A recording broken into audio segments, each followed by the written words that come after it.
So I guess everybody sees it now. And if you can't see it, now, I don't know if I can help you. I've just been preaching and teaching and going through Bible verse after Bible verse. I've been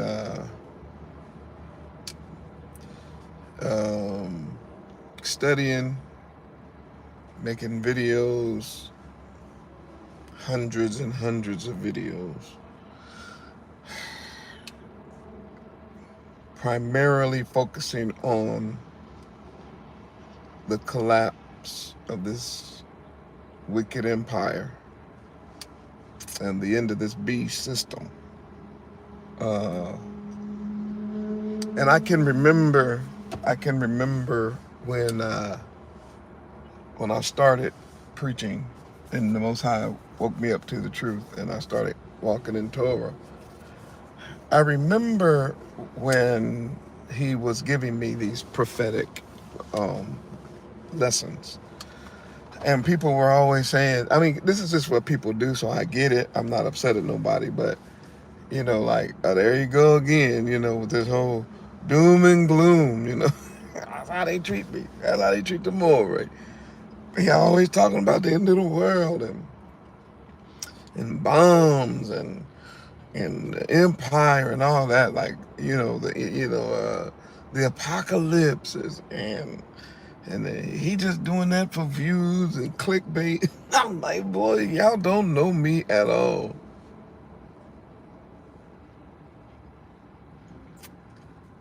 I'm doing this because I was called. I am one of his last day prophets. He has always had prophets, seers. It's a part of the promise. It's a part, when you read the Bible, you're going to find out that people like me were promised in the Bible to show up at this time. I just happen to be one of those guys. I didn't choose it. He chose me.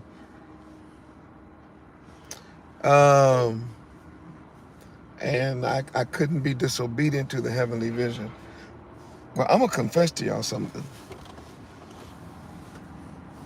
Even with everything I saw in the scripture, there's no way I could have seen this right here. This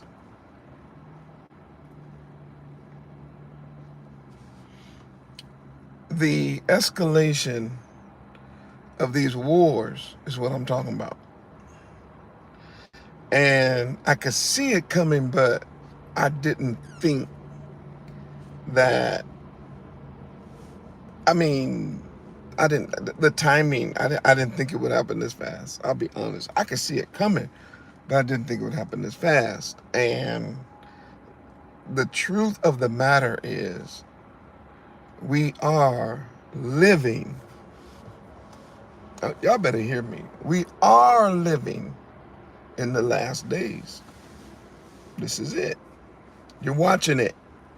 And if you're not watching it, it's only because some kind of way you have chosen to do the proverbial ostrich thing where you just stick your head in the sand and try to act like it's not happening. It's the same thing that children do when they are afraid or they see something that bothers them.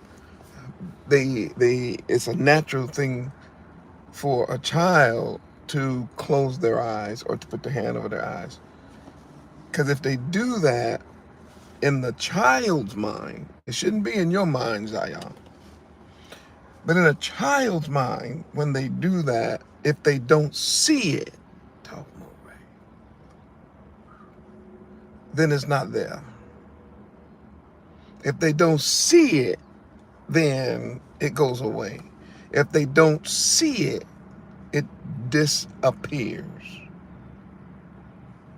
And therefore, children, the immature among us, the children, the underdeveloped mentally among us close their eyes or cover their face. The children, that's what they do. The children among us opt out of being keen observers of what is really going on. And I've been warning the house of Israel, waking up early and warning them, late nights, days, videos, conferences, meetings all over the world. What is that, Moreh? I've been warning them, we at the end. The signs have proven it. These are the last days. And this heathen's in a rage. If you just come in the room and you don't know who I am, I'm Dr. Yoshiyahu Dawi Ben Israel. I'm Moreh here at the Awakening Remnant Koalition. And Abba Yah set me apart around almost 15 years ago now, after, pastoring a Christian church and all that. Set me apart for such a time as this to help wake up the house, to wake up Jacob. And when I look at what's going on today in the world, ooh, please, everything that we've been talking about is coming to pass. And I want to show you something today. By the way, if you want to support this work, some of you all have been watching this channel for a while, been listening to me preach and watching me preach and teach for a while, and others. You know that we're full-time ministry. You know that we do this 100%. I'm all in. This is not a side hustle. It's not a side hustle for the workers of the ARK. But we are all in, and it's because of your kindness and your concern for ministries like this that try to keep you up to date on what's going on. Ministries like this that try to give you prophetic insight, so that we can navigate, we can try to safely navigate through the collapse of the empire, and as we walk through the valley and the shadows of death of the eschatological experience that we are all sharing at this time, prayerfully, we can get through this together. We can get through this strong. We can get through this encouraged, uplifted, because honestly, for us that's waking up to the truth, it's really not the bad time. I know that that's hard for you to see that right now, but it's not. For us, this is really the good times. So if you want support the ARK, we are supported through tithes and offerings. We had a good celebration of our feast day last week, and I want to thank everybody who supported, who sent in a special offering. It really helped us when it came to accommodations, airline tickets, food, musicians, love offerings, all the things that we need to take care of during that whole week, entertainment, things that we did. I want to just say Todah Rabbah, because we couldn't do those kind of things and present this type of information for you and for the house of Israel without your support. So I want to once again say Todah Rabbah for that, because once we get into the lesson today, I don't want to forget that.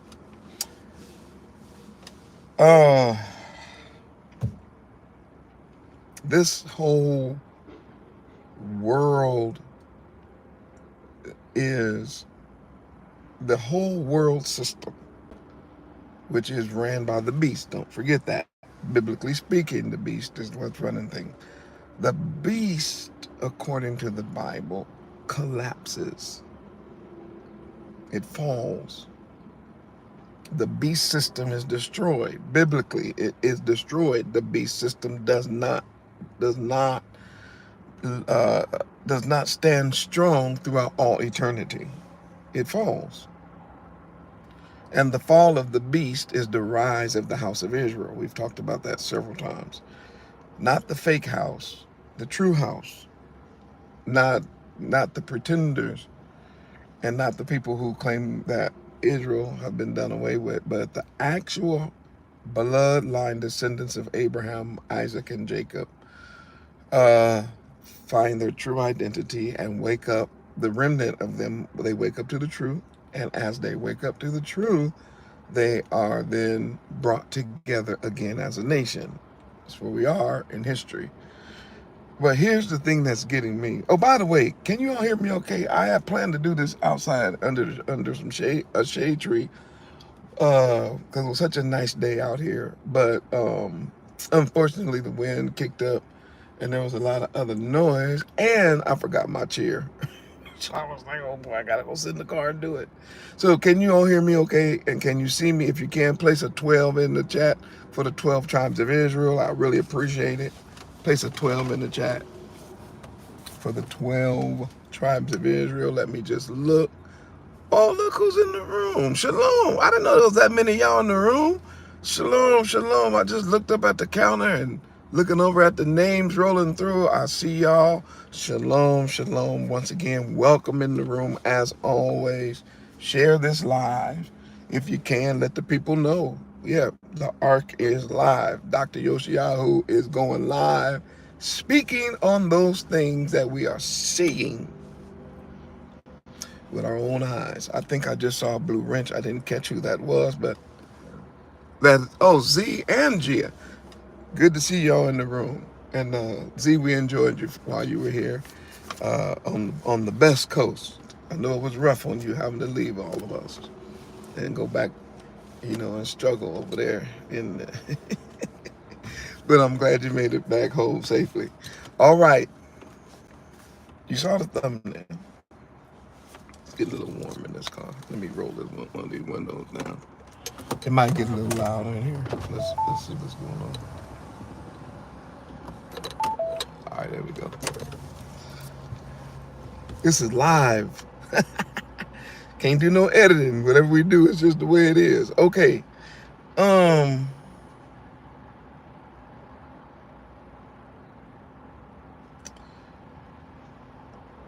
world, and I'm talking about the whole world, is in shock right now. And the whole world is in amazement, and the world currently is in confusion. And the reason that they are confused is because nations are acting out of character. They're doing things that are throwing people off. They're doing things that are unexpected. And let me explain that. When you have a system, a world system, which is a satanic system, just always remember it's a demonic, satanic system that is based on white people, white Europeans being supreme, so much so that they don't even recognize other people as people. They don't think of other people equal to them. They don't. So I remember when the war broke out in Ukraine. I remember hearing reporters say, these aren't just any kids. These aren't Africans. These aren't black kids. These aren't, some kids out in the bush. These are European children. These are blonde-haired, blue-eyed children that are being affected. You see that white supremacy? They say, well, look at their faces. This is not Syria, Bosnia. This is not Africa. This is Europe. These are white people being affected. So in translation, these are not animals that are being killed. These are not those that are less than human that are being destroyed. These are the humans. These are the elite. These are the supremacist children that are being affected, that are being affected. That's why we have to act. We have to do something because the real children are being killed, not the Negroes, the blacks, the browns, and all that. That's that white supremacy kicking in. That's that mindset that's deep, because to most people in this world that we live, certain people are not supposed to respond in a certain way. So when white supremacist moves, the way the supremacist mind is that when we say something, everybody must obey us or else. That's the whole idea. It is evident online, and I'm gonna bring it down to a level that some of y'all can understand. Let's bring it down to the level where even those way deep in the backwoods of the bayou can understand. We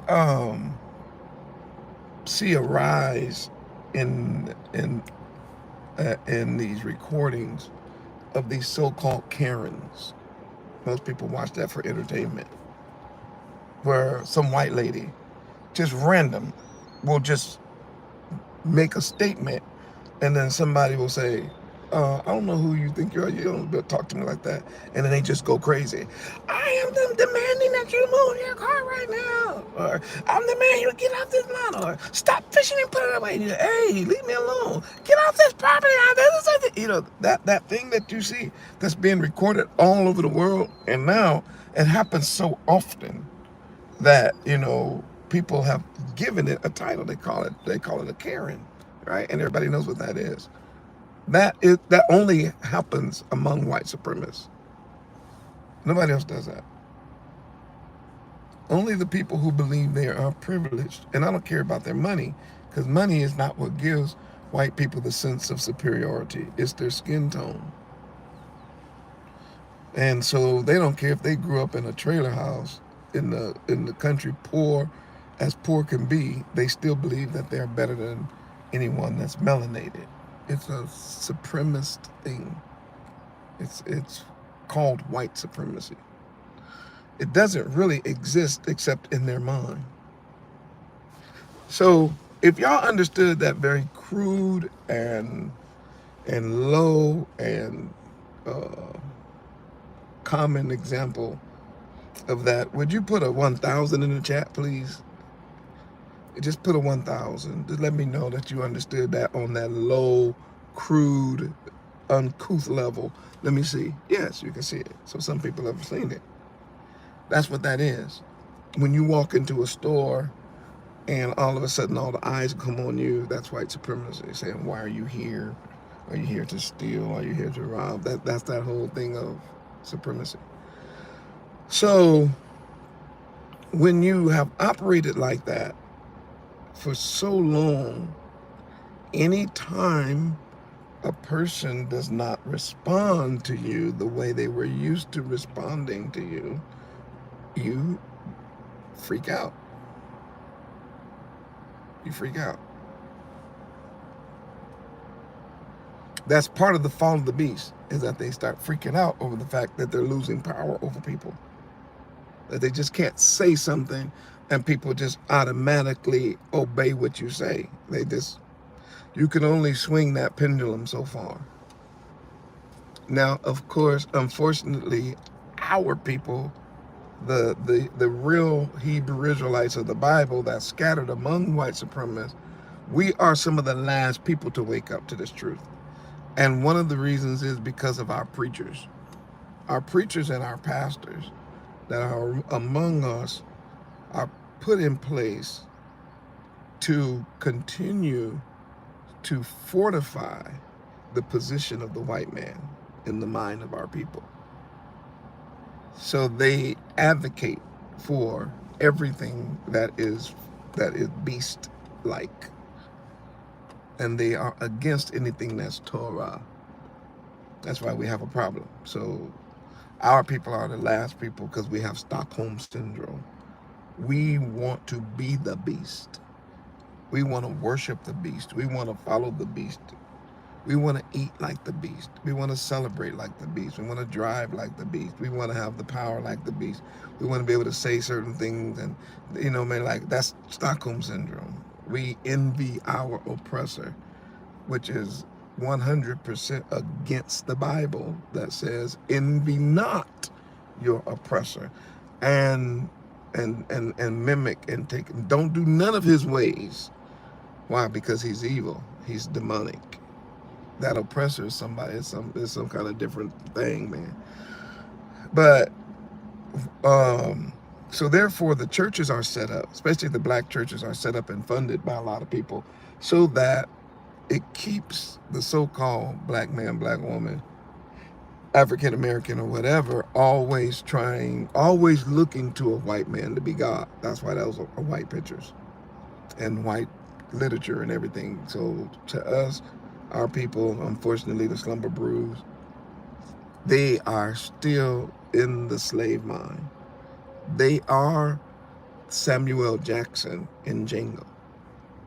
All these preachers are. All these pastors, all of these religious leaders, all of these so-called, like your politicians and all that. That's none of them are advocating for Torah. And if you're not advocating for Torah, then obviously you're working with the beast. So with us excluded, except the remnant, with us excluded, the rest of the world that has been under this idea of white supremacy, all of the rest of the world that did not have the 400-year captivity, the brainwashing, the removal of their last name, the removal of their land, their generations are intact. They're able to list their ancestors and where they're from and all that. They got their languages in place. They all speak their own native tongues. Those people are rebelling. They're rebelling against white supremacy. They're rebelling. And that is something that the white man cannot grasp. How in the world do these people think they have nerve to rebel against us white people? These brown people, they want to say sand niggas so bad. These sand niggas, I don't know what's going on. How dare they, for one moment, think that they should launch. If we hit them with something, they should just take it. If we beat them, they should just take the beating. If we put them in prisons, open air prisons, they should just stay where we put them. They should be grateful that we don't kill all of them. They should always be grateful that as white supremacists, we don't kill everybody. So they should act like that all the time. Just grateful and thank you, master. And so this white supremacist thing is so deep in the beast that when the beast moves, it's not used to opposition, because who can war against the beast? That's the Bible. That is the word of the day. That is what's happening. Who can make war with the beast? So the beast marches rough shod over the world. And you better bow down and get out of its way, or it's going to stomp you to powder. And so the beast ran and runs the world like that. So then we have a question then. How do we know when the beast is falling? How do we know when the beast is deteriorating, when it's falling apart? How can you see it? It's when the people that have been under the oppression and at one time believed in the superiority of white people, or white supremacy, the European. It's when they say, we're not doing that no more. I gotta get out the room. Yeah. And once they say we ain't doing that no more, the beast don't know how to do about that. We'll bomb you, and we'll bomb you back. You know how to bomb us back? Yes, I am too. If you bomb us back, then we're gonna bomb you 100 times more. And then they say, well, if anybody's breathing, we're gonna bomb you again. And they say, you can't do that. If you do that, then we're gonna destroy everything that's standing and we will bring it down to the ground. And then they say, well, that's cool. It's on and cracking. I'd rather be dead than to continue living under white supremacy. And that's what the beast can't handle. Because they never expected that they would move to a time where there would be a rebellion like that. They just never thought that people would die and would rather die than to be under the thumb or the hand or the foot of white supremacy. They would rather be dead. They would rather. And that's what the beast cannot handle. Because what we learned about the beast is that the actual beast system is based on a lie.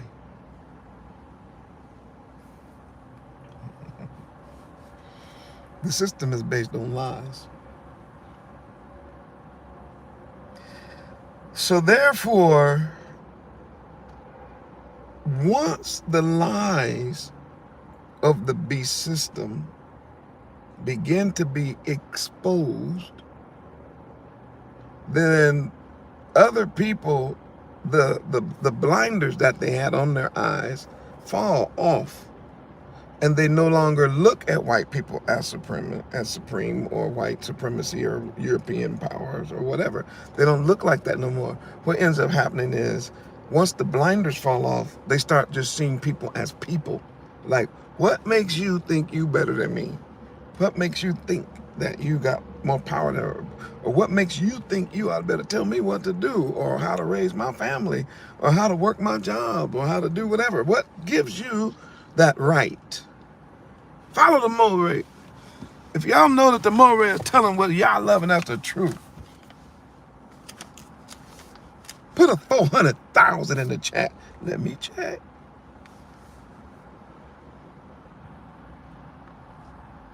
Woo, Stanley came in with the quickness. 400,000. Gia and Terry and yourself. And now they just flowing. Why? Because it's the truth. These are the messages. These are the reasons why I was called to do this work. For these numbers going up through the chat right now. Testifying to the truth. Eyes are opening all over the world. This evidence and this affirmation that people are now coming to the realization that there is no such thing as white supremacy. There's no such thing as white superiority. What is happening is then they are rebelling. Why? because the gig is up.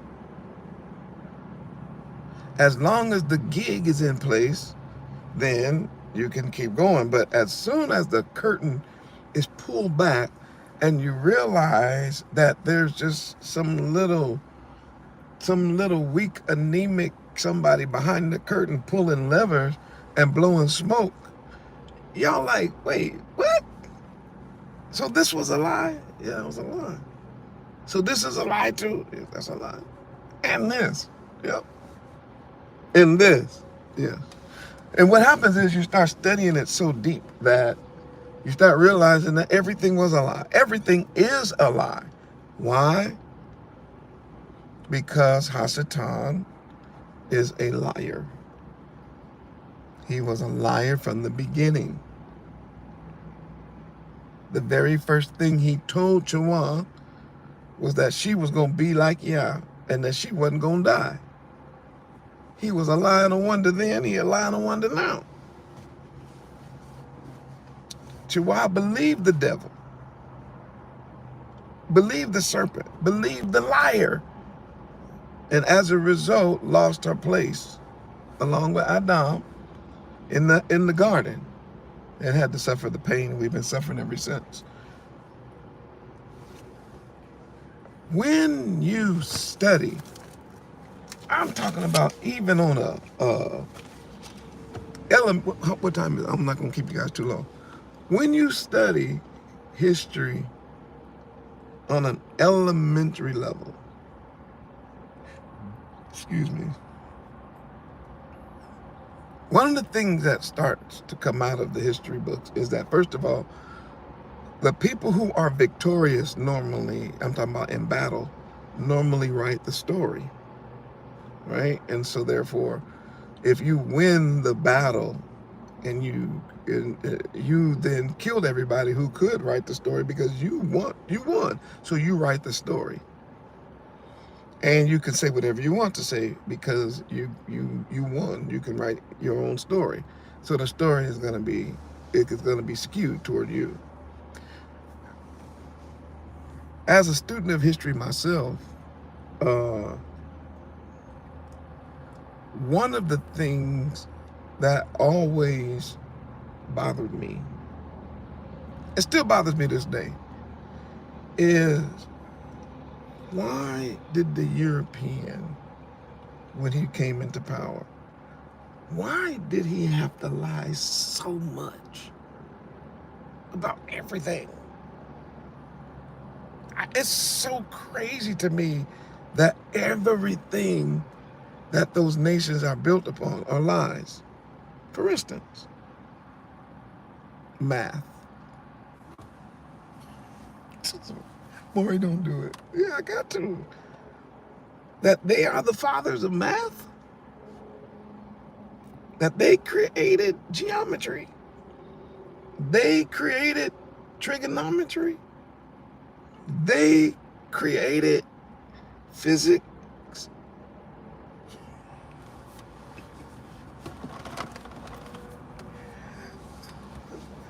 They came up with the theorems. They came up with... So I just was like, no, they did not. They came to us and they saw what we were doing and they said, hey man, what are you doing? And we showed them what we were doing and they took it. And once they got it, once we showed it to them, they got it. Then they killed us, took our stuff, and then said they started it.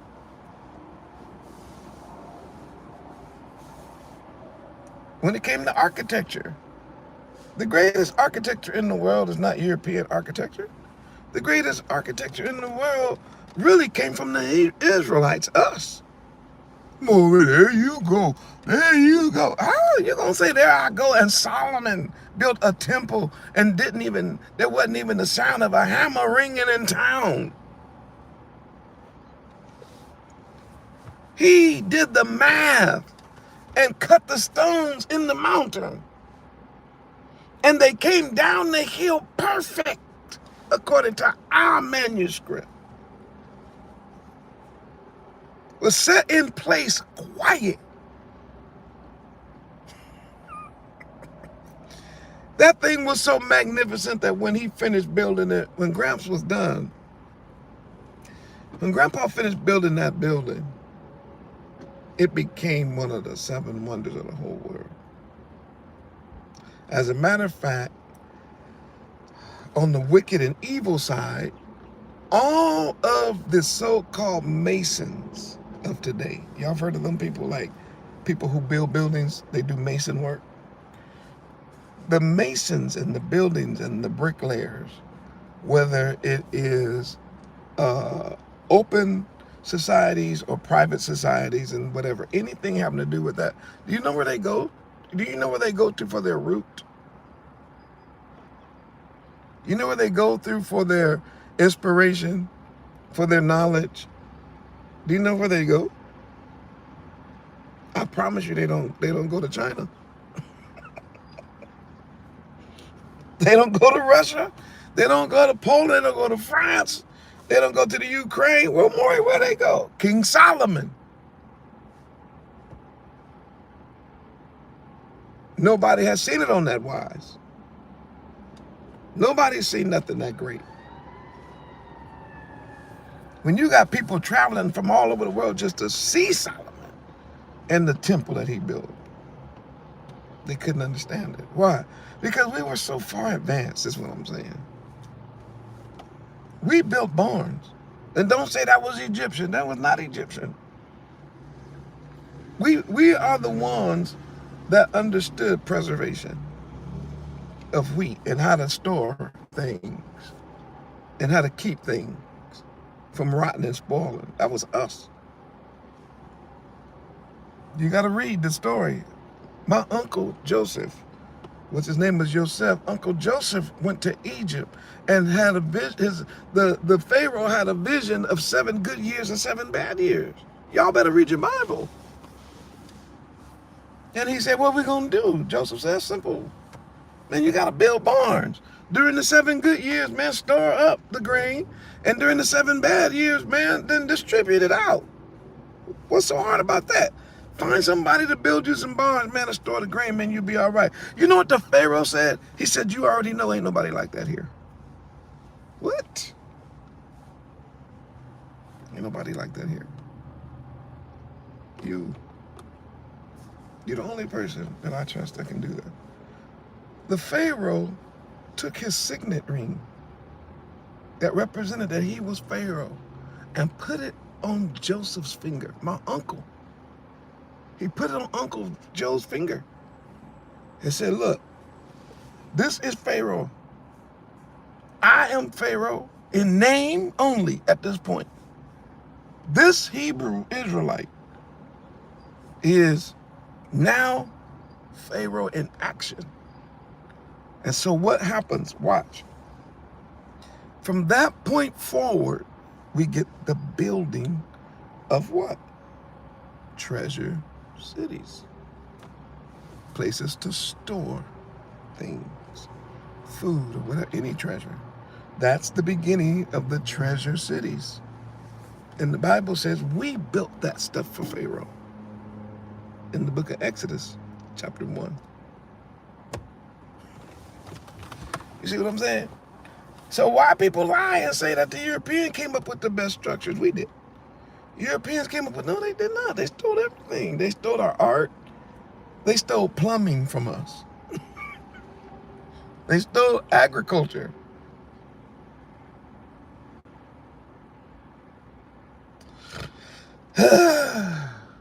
All I'm saying is lies, right? They stole our menorah and act like it's theirs. They stole our scrolls and painted everybody white. They stole gunpowder and became the kings of killing all over the world. Nobody can destroy things like that heathen, like that Gentile. It's impossible. They thinking this stuff while you sleep. So these empires that you see, they did not become great because they were great. They became great because they stole and robbed and pillaged from other nations that made them great. So you took all the gold out of Africa and then you built and made all this gold stuff. He put it in Europe. Matter of fact, I've seen it. And they got nerve. They'll tell you, we got this from here. And they show you all over the world where they stole all the stuff, all the gold. They stole the gold, the diamond, the silver, the artwork.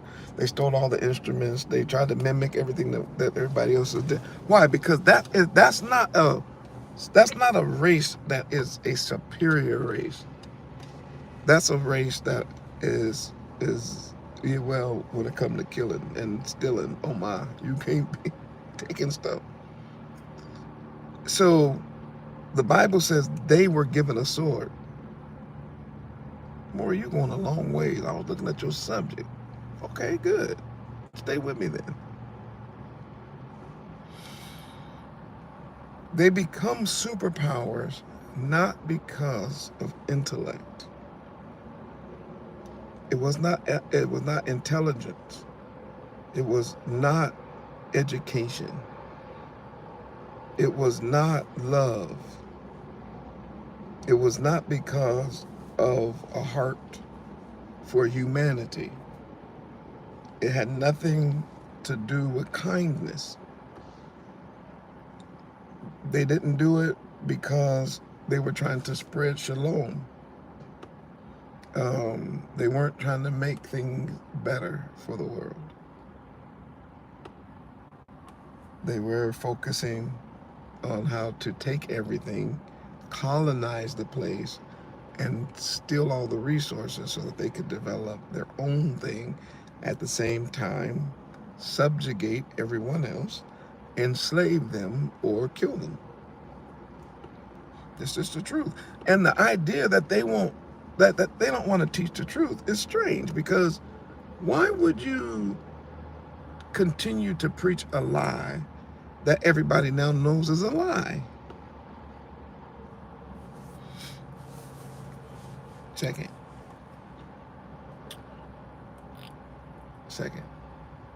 Let's go through this. So, the history.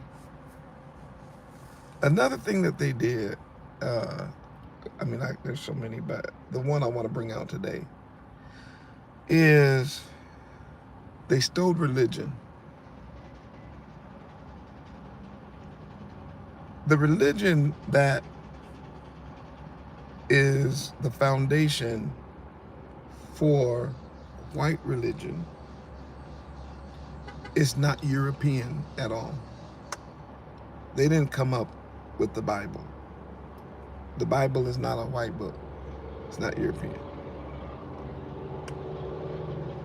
The Bible is an African book. They lied about that too when they said that Jerusalem and Israel is not in Africa. That's not true. Jerusalem is on the continent of Africa. Our book, our holy book, is an African book. It's East Africa, where we're from. And it is African people, us. We're on the continent of Africa. Africa's not a country, and Africa is not a nationality. Some of y'all in the chat listening to the Moray, and some of y'all watching me from all over the world, maybe not in the chat, say, we're not African. Stop saying that. You sound stupid. You got that from a white man too. Tell you you're not African. That's stupid. You come from the continent. You may not be Hamite. You may not be Hamitic. But you are definitely African. I gotta get out the room, because I'm already starting to have fun. Did you hear what the Moray said? Please stop making yourself look stupid online. You are African. You came from the continent of Africa. But you're just not a Hamitic African. You're not Hamite. So what are you? You're Shem. Shem was in Africa too. The Shemite people stayed in Africa. Many of them. Most of them. So when you see the pictures of a white Jesus, for instance. The white Jesus picture is a lie. And they knew it when they drew it. They drew it the way they drew it is because they knew it was a lie.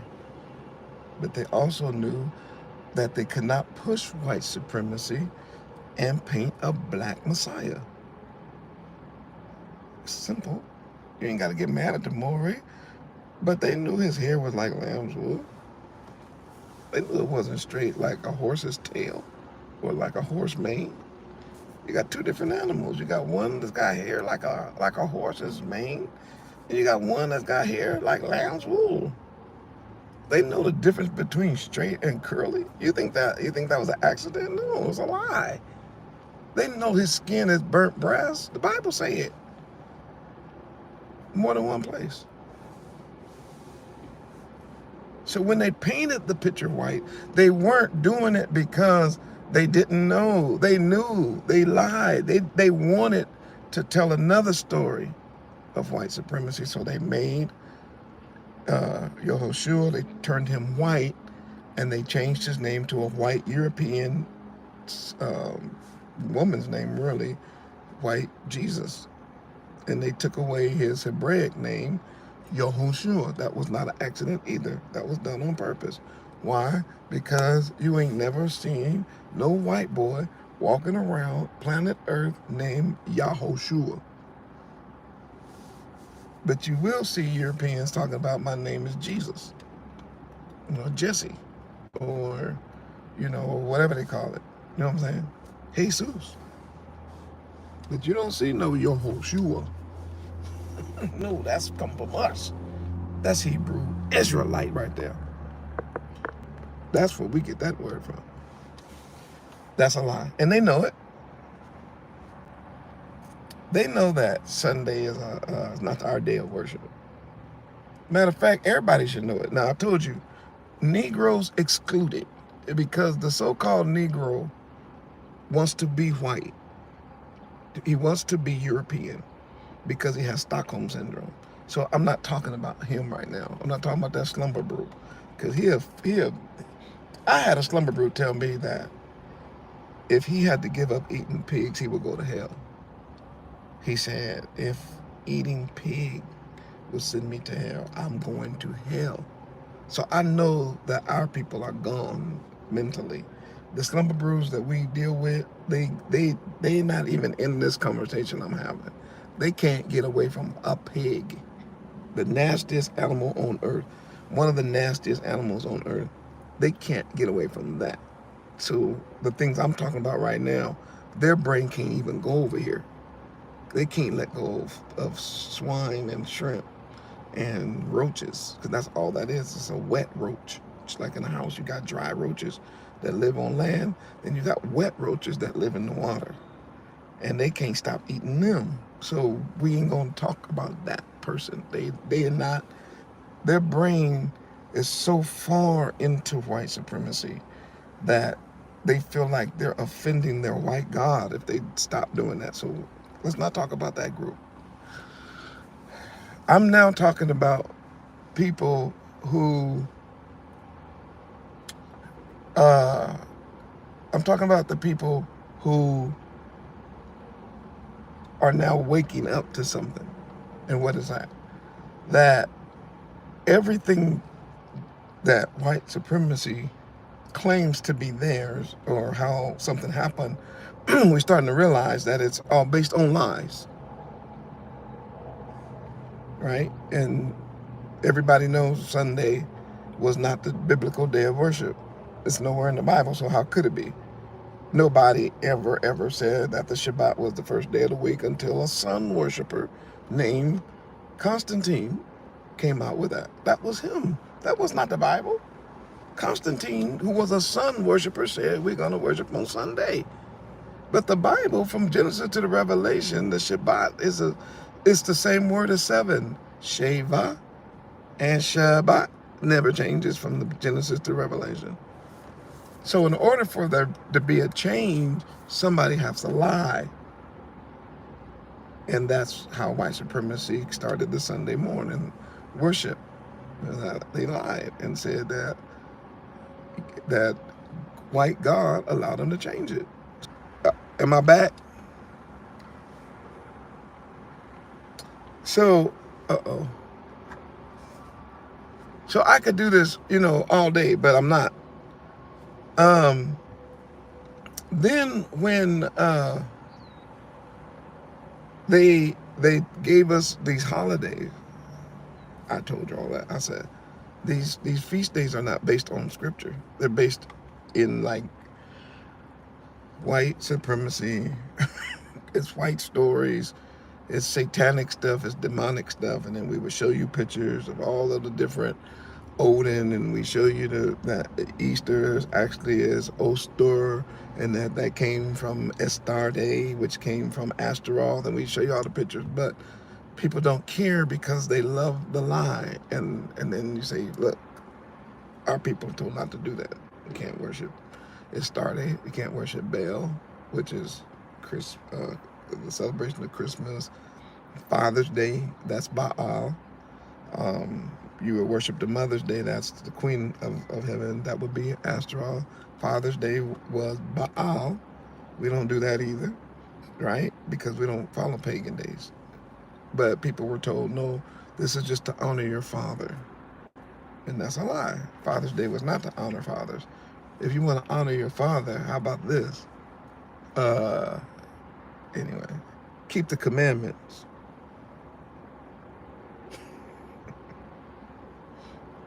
If you want to honor your father. But anyway, that they reject the commandments, but then keep a pagan day.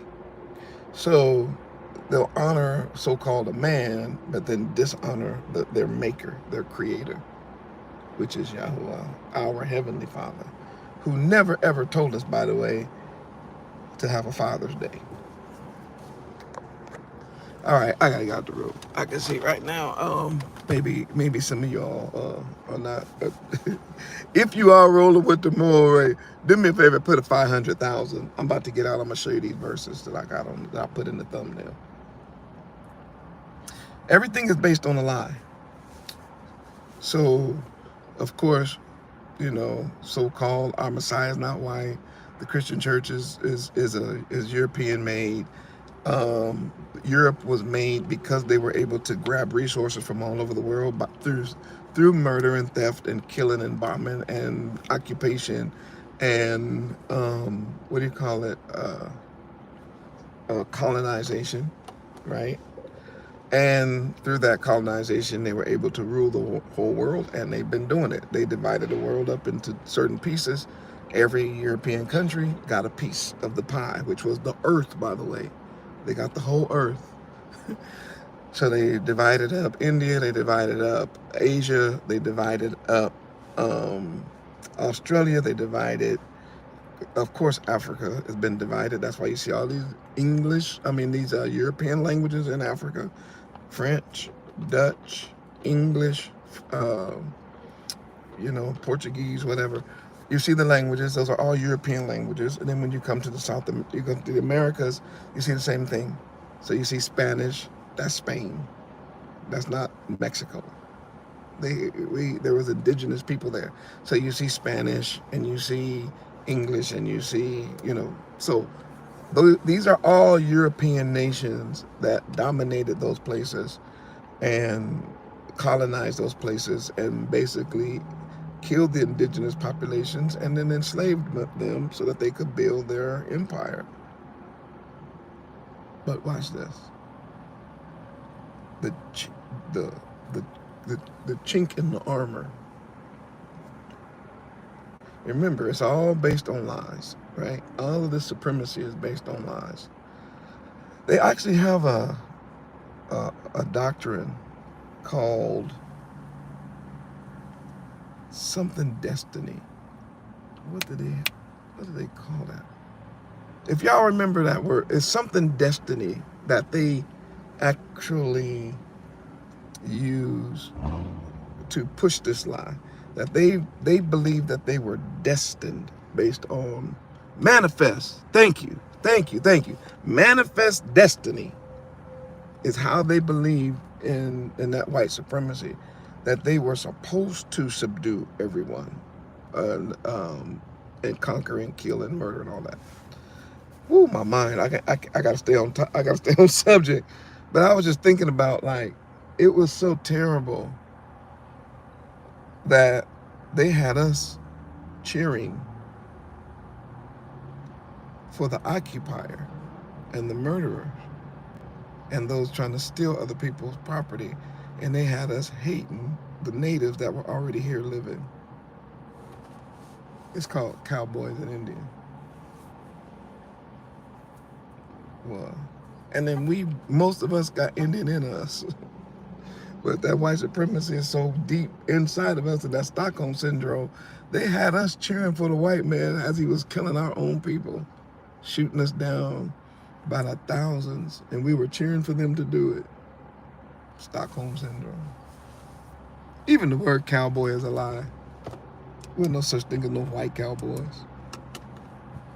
My grandmother grew up on a reservation. She told me she ain't never seen a white cowboy in her life. I was like in junior high school when she told me that. You know how long that was ago. That word cowboy was because they wouldn't even call us men. They would call us boys. And when we were out there with my horses, having to bring in the cows and things, of course, they started calling us cowboys. Now the white man act like he started cowboy. He called himself a cowboy, and no good and well that we the original cowboys, because y'all called us boy. We started all that calf roping and all that. We were trying to make our lives a little bit better as we suffered through slavery and came out of slavery trying to make it and had to go to work. So during the time, we always do that. It's just something we do. We take things and try to make a little sport out of it. You know, we try to, anything we get involved with, you know, we just can't do it normal. We gotta be fancy. And that's where all that fancy stuff came from. And that's the truth. And I don't know why white people won't tell it. They know it. If my grandma know it, then they grandpa know it. Now all of a sudden, when we put on a cowboy hat and get on a horse, they think we trying to be somebody else. No, y'all didn't want to get on them horses and get out there with them cattle. You had us doing that. That was so-called nigger work. You wasn't doing that, bucking those horses and falling off and all that kind of stuff when you had all of us doing that for you. Stop it. But these are the lies that they told. That's all I'm saying. So I want to get to my text. I want to show you something. Let me show you one of the biggest lies that's collapsing the empire.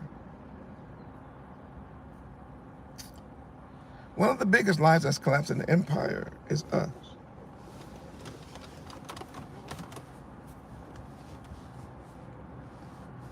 See, they lied about us. They said that we were just running around in Africa, that we were heathens and we were savages. And they did us a favor when they came down and captured us, bought us and sold us like dogs and cattle, and beat us and subdued us and destroyed us. They said it was a good thing that we were brought and made Christian. That's why they changed our names and all that. That was a lie. And our people believed it. They took away our names and then gave us their dirty slave names and then told us this was our name. When you take away a person's original name and give them a fake name, that fake name is a lie.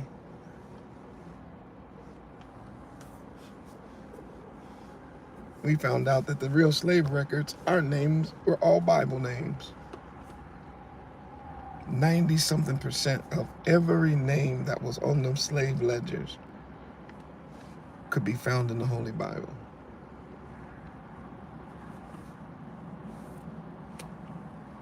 They knew that they were picking up the house of Judah. They knew that they were picking up Benjamin. They knew they were picking up Levi. And then with others scattered in, but they knew that. That was a lie too, that we weren't. They knew. They know now. They just won't tell it. They know who they got over here. So, Maury, what does this have to do with the collapse of the empire? I'm going to tell you that and I'm out. All right? If you're still rolling with the Maury, put a 700,000.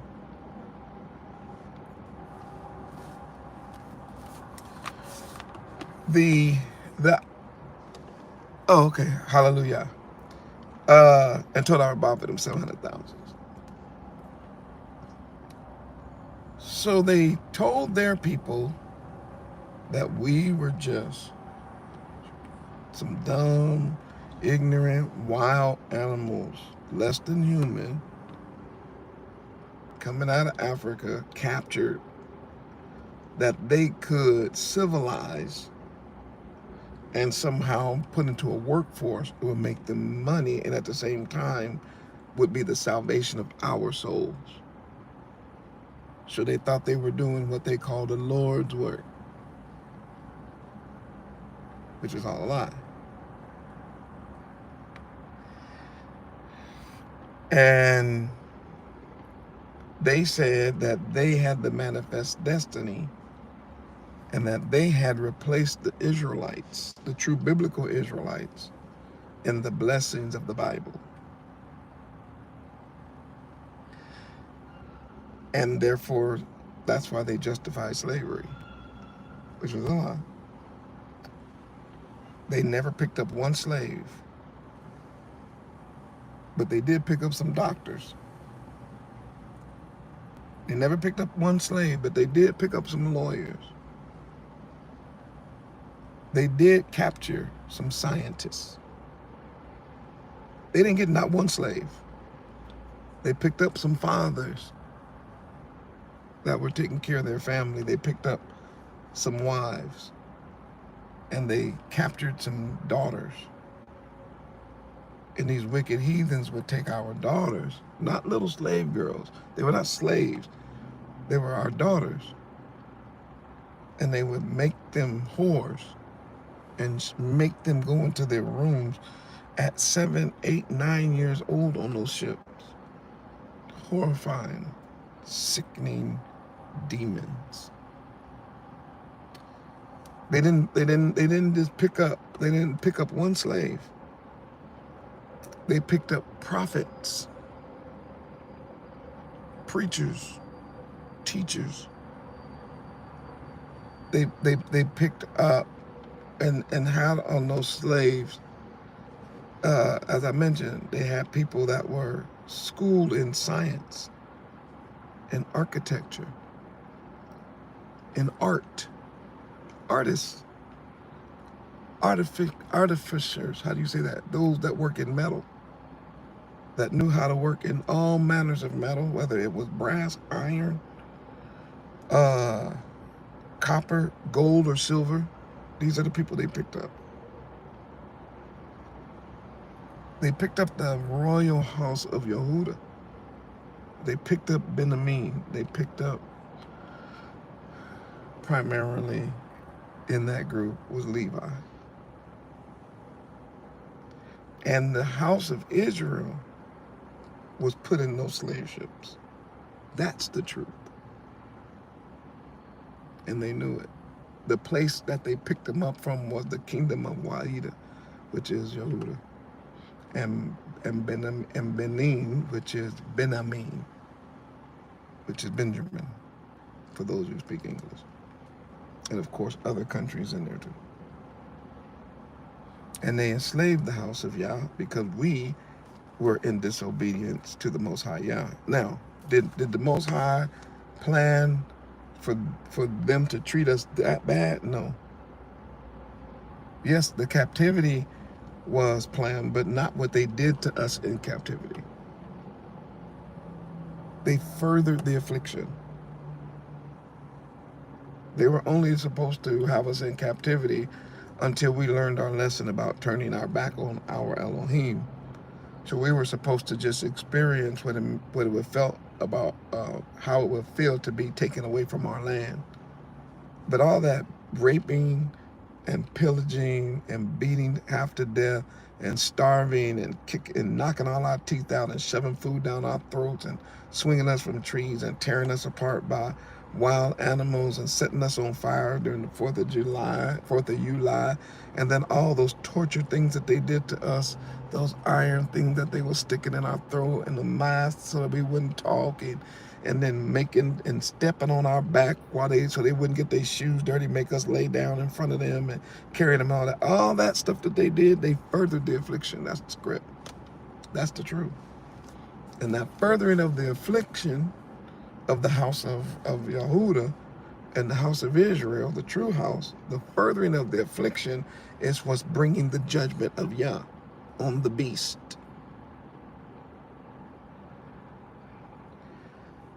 The second thing they did, and this is recent, is that they created, the same beast, created another people to take our place, who would say they are the Yehudim, but are not.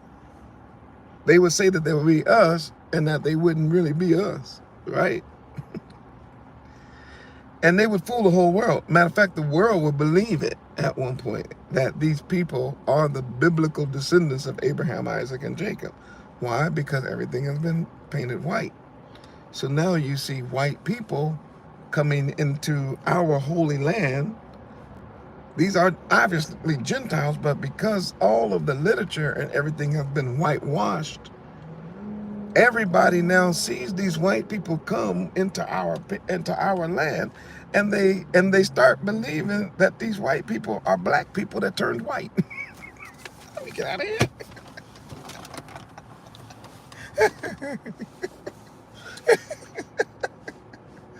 So you got all these black people in Africa watching all these white people get off the airplane going, who was these people?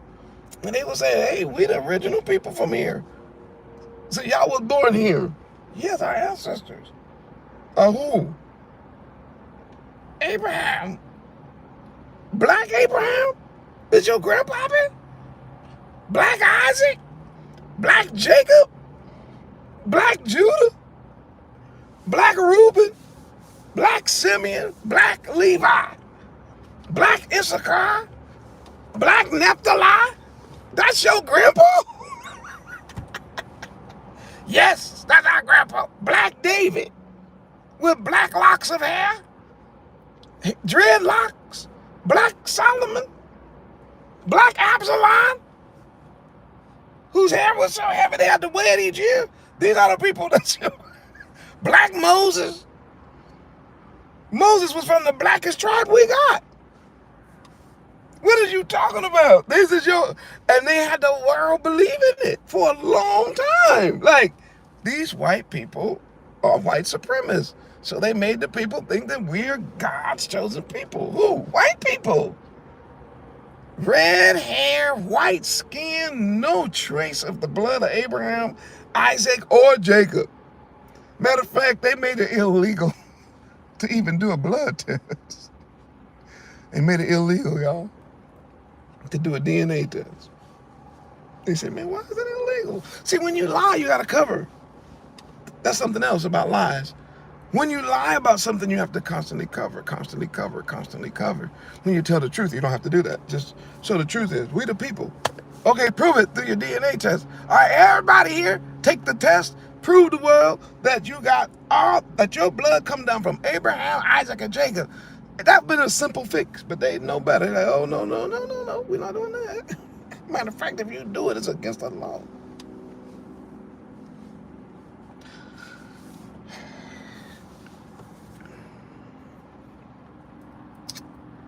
Oh my goodness, where am I? Oh, so we have two things now. And I'm about to get out the room. So we see two things that is causing the collapse of the world. And that is, you have the beast system, which is the power side of the beast, the strength of the beast, the might of the beast, represented primarily to the Europeans. They have the most powerful weapons in the world, right? obviously, and they will use them. Don't think they won't. That's why I don't fight the king of killing. Ain't no match for them. If it come to killing and me, they gonna win. So that's a fight I'm not fighting. And then you have the religious branch of white supremacy. And religious white supremacy is seen through, number one, a white pope, right? It represents Christianity. And then they have a white priest, or they have the white, when it comes to Judaism, they have white people, Europeans, right? So then they have God's chosen people, what they say are these white Europeans, and then God's chosen people are the Europeans that dominated the world. So on both sides, it's a thing where they're both based on something that's not biblical, it's not true. But they've taught this for so long that everybody believes them, or believed them, for a couple of hundred years. So this mindset for a couple of hundred years ran supreme all over the world, but it's crumbling now because the lies are being exposed. How, more? I'll tell you how. Cameras. This instrument that you all have in your hand is what is emboldening these beast wars, because no one really wanted to fight against who they thought were God's chosen people. Because if I'm fighting God's chosen people who gave God's chosen people the land, then I'll be found fighting against God himself. So everybody took a posture of, yeah, we can't do that. We can't fight them. We got to just let them do whatever because they're God's chosen people. And then, of course, because the American, the European is connected, because they are all Europeans, by the way. So then, who are these people's greatest ally? The good old USA. So, what happens if you find out? What happens if you find out that these people are actually Europeans? And you've been, well, let's start with this. What happens if you live in that place and these people came down to occupy or whatever, and 50, 60 years later you do the research and find out that they are actually just Europeans? Then the next time they call you a name, you're going to call them a name back, because the facade has dropped from your mind. They're not God's chosen people. It's just another European. So if he called me a boy, I'm going to call him a boy. If he called me a nigga, I'm going to call him white trash. If he look funny at me, I'm going to look funny at him. If he bring his hand back to hit me, I'm finna pull my hand back to hit him, right? That's kind of what happens when that white supremacist thing leaves, and nobody's used to that. I'm not staying in captivity under somebody who just came down here, right? So there's a rebellion, and they're not used to that. So the beast is having a problem, because the beast is so supreme, so supreme, and so powerful. Everybody's afraid because of the lies. Now watch. This is what's funny right today. Not funny, but for me, I can see it, and I'm gonna help you see it. Trump said, Drumph, D-R-U-M-P-H. Drumph said, when I get in office, I'm going to stop all this in day one. How? What do you mean, how? What he really wanted to say is, I'm white. What do you mean? I'm white. I'm white. and I'm over the biggest white nation. And we got the biggest military in the world and the baddest killers and fighters that the earth has ever seen. We got the most wicked equipment of the whole world. And because I'm white and the rest of the world is brown and black and all this kind of stuff, they're going to listen to me. And if they don't, we're going to blow them off the map, right? That's the mindset of the white man with white supremacy. So he got in office and he tried to do that. And people was like, who the hell are you? I was like, wait, I ain't never had nobody reject or resist when I say something. And so he went over to, y'all watch the news. You go to Ukraine, stop fighting. And they keep fighting. Then they go to Russia, stop. And then they keep fighting. And then you go to the Middle East, stop. And they keep going, stop. And they keep doing, I'm telling you to stop. You better stop. You don't want to feel the wrath. This is the first time people go, look, we were living under the wrath. We don't really care about your wrath. Do what you got to do. I'd rather die. Now watch. Tell you what's crazy. But the teaching of the house of Israel to the world is showing the world that, okay, wait a minute, hold on.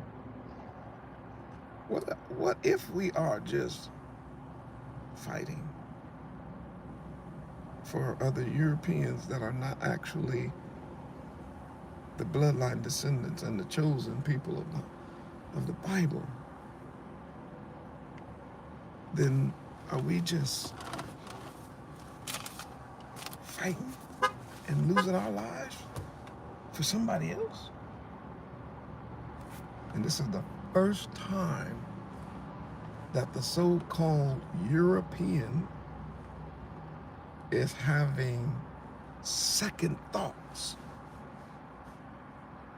about supporting this regime. First time. And why? Because they're looking at this. They ain't gonna tell you. I'm telling you what they're doing. They're looking at this. They done heard me preach. They done heard the folk preaching about the true house of Israel, the last day prophets. And they did this. Let me see. What is Deuteronomy 28? Oh, dang. Let me see Isaiah 11. Oh, boy. Let me see Zechariah. Hold on. Let me go back to Genesis. Let me see Genesis 1. And that's what they're doing. They're like, oh my gosh. And they're going through the Bible, and now they're like, wait. Oh boy. Abraham was black. Abraham, oh my goodness, wait, hold on. And they're reading the Bible because we showed them this. We did. Our people were out preaching the truth of the Bible. Through internet, online, we were teaching the Bible. Everybody else is looking at the Bible now. And let me show you what's going on to show you prophecy to the letter. Go to that Jeremiah passage that I put up. Go to Jeremiah chapter 16.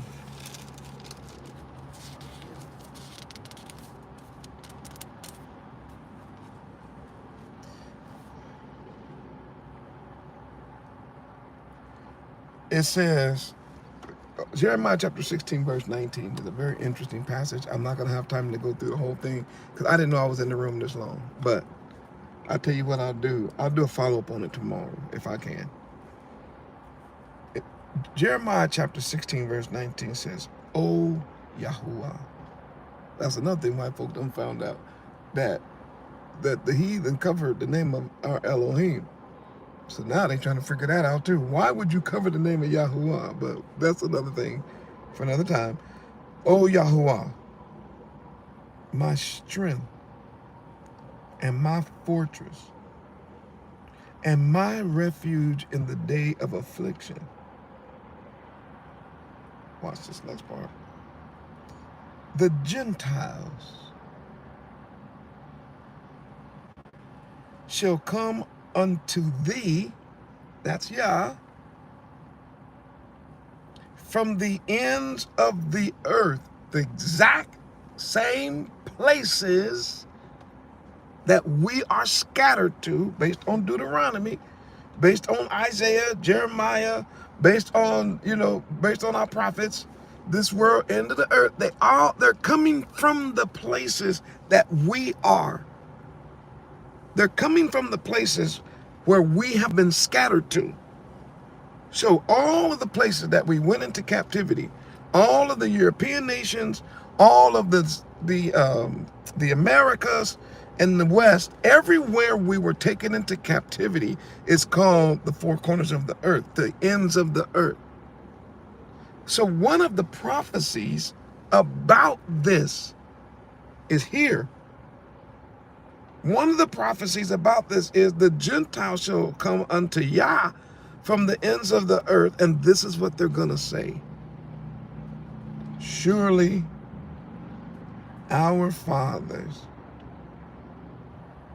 have inherited lies.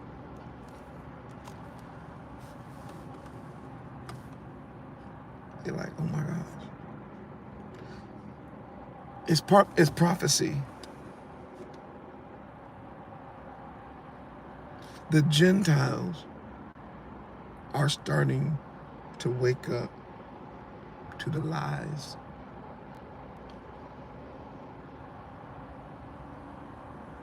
What lies? That their ancestor told them. And now they're having problems with it. Now they got to fight through cognitive dissonance, which simply means now they have to fight with their own mind about what is true. And it's hard to go to the battlefield and fight for something that you've discovered was a lie. It's hard to die for lies. If you believe something is true, you might give your life for it. But if you know before you go it's a lie, you're going to be like, I can't do it. Why? Because it's a lie. Well, what's the lie? The lie of God's chosen people.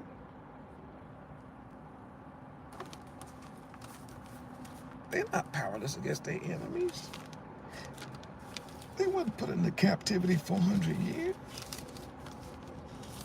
They don't have hair like lamb's wool, skin like burnt brass. They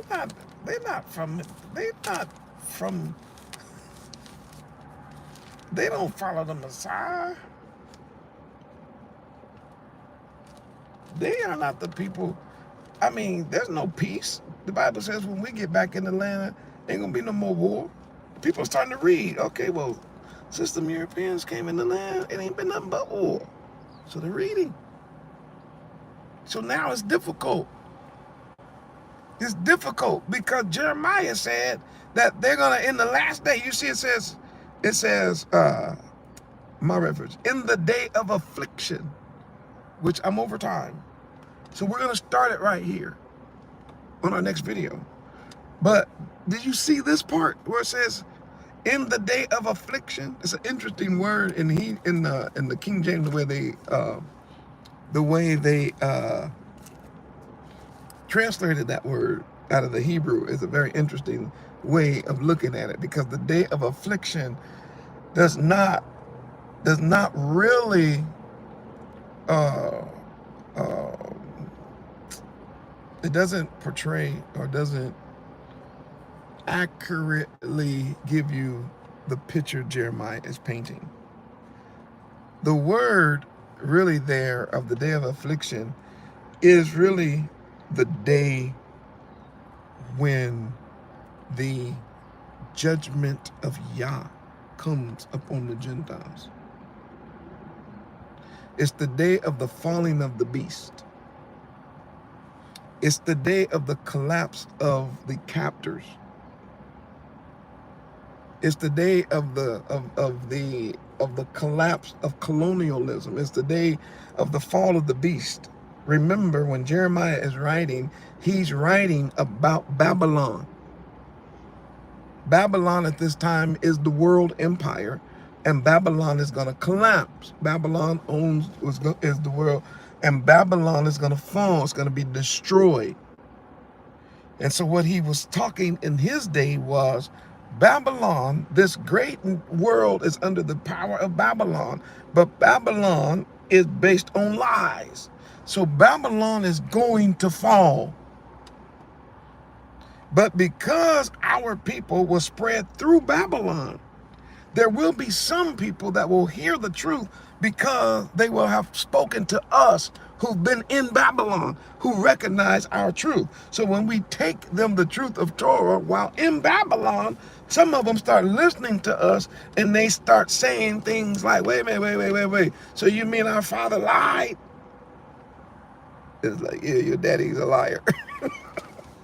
So my dad lied. Our dad, you trying to tell me that? Ain't no Dagon. That Dagon is an idol. Yeah. He's a made-up fish god. And people wear fish hats to recognize him when he's not Elohim. And so and their brain. So you mean to tell me, okay, wait, hold on. So you mean to tell me ain't no such thing as a pope? No, but matter of fact, we're not even supposed to call a person that in the world. A holy father, like a heavenly father. We have a heavenly father, is Yahuwah. Okay, wait. So you're trying to tell me that Jesus Christ is not a white man? He said, no, man, but he's not white. There is no such thing as a European white Jesus hanging on some Roman cross that's going to some kind of way save the whole world. That's not the picture. He's the lion from the tribe of Yehuda. And he got hair like lambs, well, his skin is burnt brass. His eyes like flame of fire. And he's coming back not to go tiptoeing through the tulips. He's not coming back to play hopscotch and tiddlywinks. He's coming back as a lion to rescue his people and destroy his remnant. To rescue his remnant and to destroy everybody who touched them, either with their mouth or with their hand.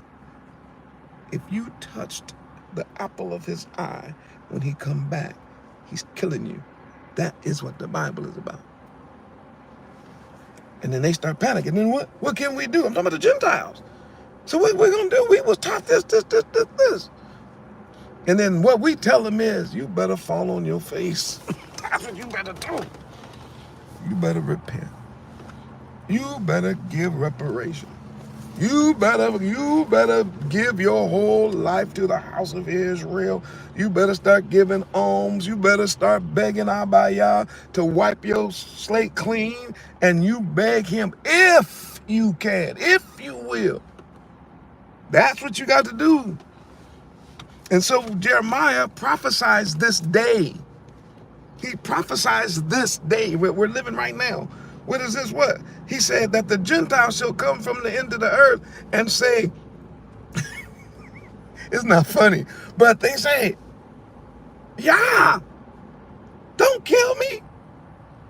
Why? We've been lied to. Who lied to you? My dad, my grandpa, my pastor, the deacons, everybody, the presidents, everybody, they lied. And so we just inherited the lies. You did. You sure did. And therefore you operated in what? Vanity. And things wherein there is no profit. That's what they're going to say.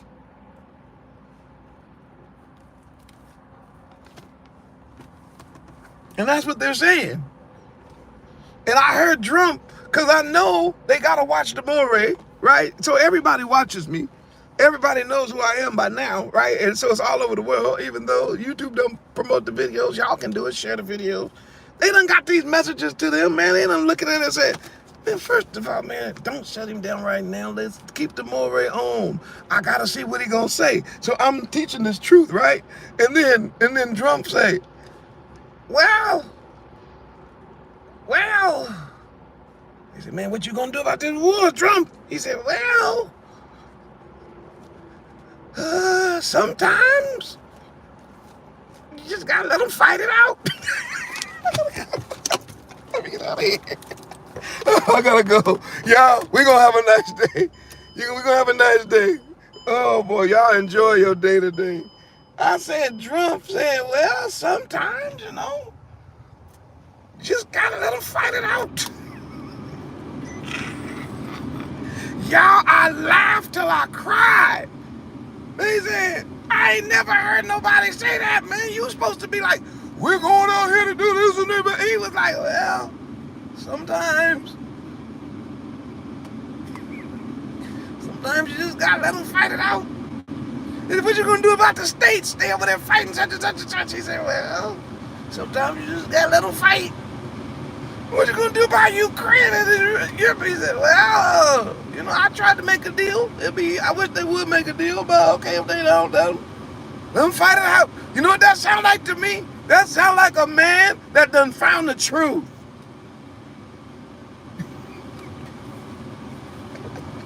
So now he in a quandary. Boy, do I send over these young kids to die? Do I send over troops to die by the millions and the millions when I know the truth now? I know who the real people are. I know my job. I know my place. I can see the world collapsing. I thought that I could bring world peace, but it's not happening. Maybe I better just be like, let them fight it out. Trump, I ain't never heard you say that. You said you was finna stop it. Now you saying to let them fight it out. What do you mean by that? Are you wanting to tell the world something that you done found out that you've been lied to? That your parents lied to you?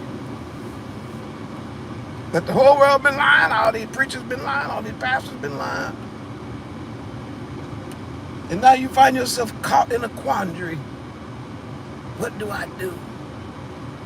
Why? Because y'all the ones that's put up the plaque and said, this marks the 400 year. So when you put up that plaque and said, this marks the 400 year of what? Of how long they've been in captivity here, and it's been 400 years. You put the plaque. And ain't no way in the world somebody didn't talk to you and say, hey man, you do know that 400 year plaque that you gave or that you presented matches the 400 years in Genesis. You know, Genesis, Abraham, those 400 years match.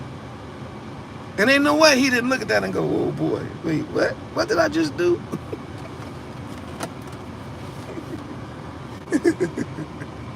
Y'all be strong. Look, I had to lay that, oh, somebody know where it is. In Point Comfort, Virginia, they put out, I told you. Told our Rabbi. Whoever put that in the chat, it went by too fast. But we be putting we put the link in here several times. I had the administrators put that in there.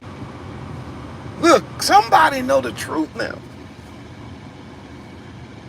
I'm not just saying, yes I am. Guess who's gonna find out the truth next? Everybody. Why? Because the prophecy is that the apocalypse is the revealing of not only Hamashiach, Yahushua, our King, but the apocalypse involves the revelation of us. And the whole world getting ready to say, not the whole world, those that are going to turn to Yah. Let me fix that.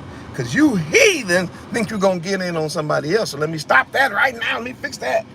The ones that are turning to Yah are gonna turn to him with this testimony right here about these white lies. They're gonna say, our parents lied to us. And that will be the beginning of their salvation. They gotta come out them lies. I gotta go. But if you all enjoyed our study together, if you enjoyed our time together, would you be so kind as to place a 1 million in the chat? If you've enjoyed our time together, support the ARK. Send a donation to the station. Help us continue to do what we do. And please don't allow the amount to be a hindrance to your support to us. We're grateful for whatever you all send in. We're grateful because we can use it to help further the kingdom. Those you bring in tithes and offerings, don't ever let somebody make you feel a certain way about tithes and offerings. That's obedience to the Most High Yah.